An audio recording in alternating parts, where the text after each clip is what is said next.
Hey Scorpio, Dark Dove Tarot here. This is your December 2nd through the 8th read. Decided to do some weeklies to see what's going on with everybody, to see if we can't close out this year with some amazing messages, some clarity, etc. This is a general read, so check your sun, moon, and rising.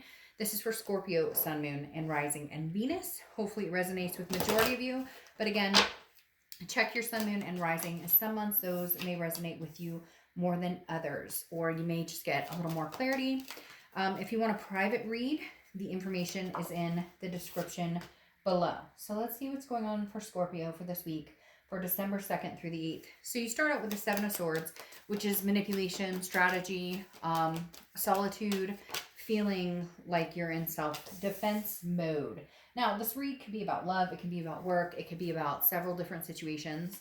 Hopefully you checked out your monthly for December. So again, the Seven of Swords makes me feel like you're feeling a little bit closed off. You're feeling like a situation has not rectified itself. And I'm not sure that you're very trusting of the situation. Now, it could be work, it could be family. However, I strongly get the feeling this is about an ex, somebody who's communicating with you, trying to communicate with you, will be communicating with you, and you're still in defense. You don't necessarily trust the words that are coming out of their mouth. It's kind of like that. Nobody understands the words coming out of your mouth. That kind of is the feeling I'm getting with this. Like, no matter what they say, it will still be interpreted as in, you liar, you're not telling me the truth. You have nothing. Like, I don't know. And that could just be self-defense mode, Scorpio, of you guys coming off the holidays.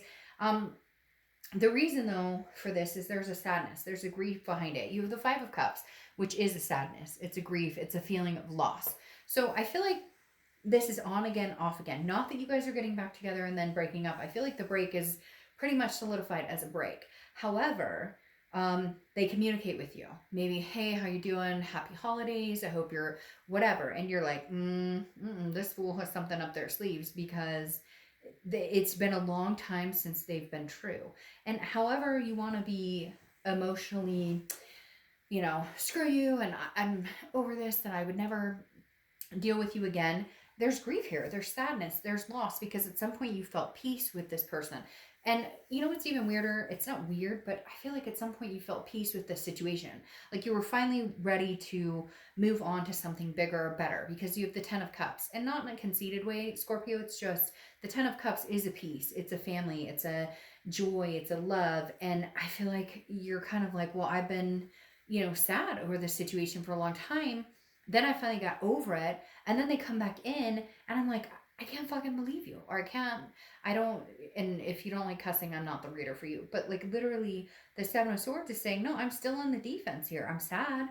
I miss you. I thought we were going to have peace and joy. For some of you, this is this person. You really felt like this was the person that you were going to have that forever with. Regardless if your forever is, let's adopt as many dogs and cats as we can, or let's, get married and have babies. Whatever it is for you, you thought you really had that here. But every time they come back around, your like hair stand on end. It's like you don't trust, you can't believe in what they have to say or what they have to bring forward or what they have to offer. So you're going into hermit mode, which is Virgo's card. You could be dealing with a Virgo or have Virgo placements in your chart. But literally the hermit card is like saying, I would rather be alone and be with spirit and be with the universe than to deal with any of this crap. So somebody either reared their head, or they're coming because you can feel the energy vibing, or you haven't thought about this person in a long time and all of a sudden you're overwhelmed with some sort of grief or sadness and you're kind of like, oh God, here we go. I can feel them coming back in. It's the end of the year. Maybe they're going to contact me for the holidays. Maybe they're going to contact me the new year.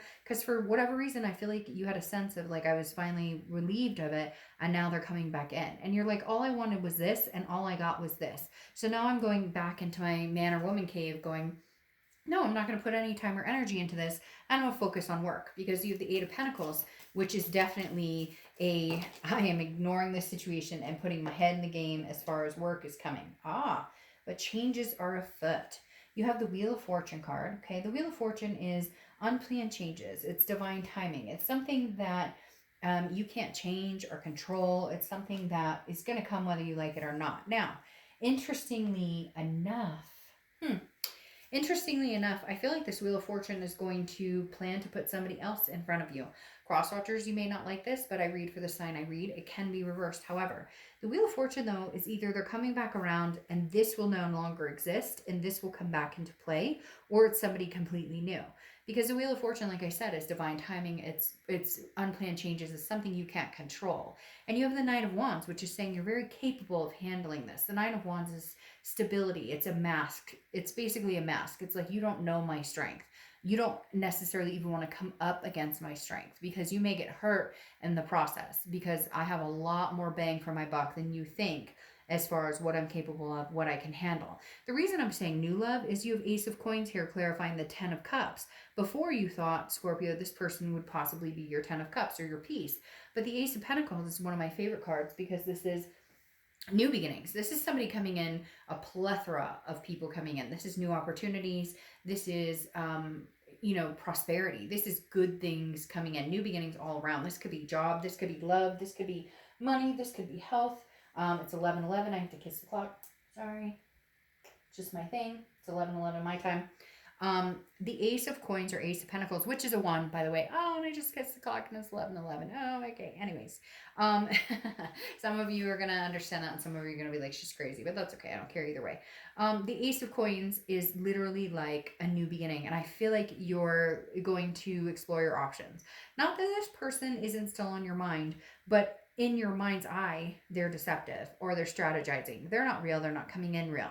Now, the Page of Cups suggests that you want them to be coming in new. The Page of Cups is innocence. It's childlike. It's like the rose-colored glasses have been removed. And I just want to see them for who they are and try this all over again and just like let my guard down and be emotional and love on them and hug on them. And then you get the Five of Pentacles after that, which the Five of Pentacles is loss and it's destitution. And so the Five of Pentacles to me is kind of like, I don't know, Scorpio, I'm sorry, but I feel like new is like afoot. I feel like ending 2019 and going into 2020, you're literally better off going new. Now, cross watchers, you can hate my guts and whatever, but again, it can be reversed. But the Five of Pentacles is a poverty or loss. And so I feel like even if they do come back in, there's going to be a loss when it comes to the peace. Like, unless they're offering something brand new and they're completely changing and this is like wiping the slate clean, which is possible. I'm not saying it's not. I don't think so. I think the universe has something different going on for you. I feel like the Wheel of Fortune is coming in and saying, hey, new plans are afoot, new actions are afoot. Now, the Wheel of Fortune could be spinning and wiping this deception out and bringing peace. So I'm kind of torn here, Scorpio. I'm serious because I feel like this is kind of saying, hey, it could go either way. It really could go towards something completely new, or it could go towards like, hey, suffer this loss. You've already endured it and know that this new beginning is coming in. And whatever this new beginning is for some of you is like new beginnings coming in quick. Like this Ace of Coins is like blooming beginning of January. So either way, I feel like saying it's a win-win situation regardless. All right, let me pull 2 oracle cards and then we'll end your reading for the week. All right, so you have the one oracle deck, which is by Witchwood, which I've been told. Which is the witch? No, I'm just kidding. All right, I'm going to go ahead and take this one. I don't read reversals, but these cards are meant to read reversals, but this isn't reversed. This is kindness, okay? So these are amazing oracle decks. From what I understand, no two are alike, or they design very few of the same deck, so they're not mass printed. So I'm starting to try and use my oracle decks a lot more. This one I love. So again, the bouquet, kindness. So you know what, Scorpio, this tells me, like, even if this person isn't for you, and even if they do come in and they want to anoint your life with their presence, okay, just say hi, communicate. Like, you don't have to be cold. We don't have to be unloving. I busted a cry during Pisces video. I started to tear up because I started to realize we don't have to be nasty and negative and angry with everybody, even if they did us wrong. Maybe we should change around and say, I'm blessed to have gone through this experience because guess what? It teaches me the experience that I won't ever go through again, or that I won't ever put up with again. So bless you and thank you for opening my eyes to something that could have been horrible. So your inspiration for the week is Daddy Tequila Sundown. You are the beat of your own drum. So Scorpio, take that as it may resonate with you. You are the beat of your own drum. Don't drink too much tequila. Just saying. All right, Scorpio. I'll see you next week. Bye.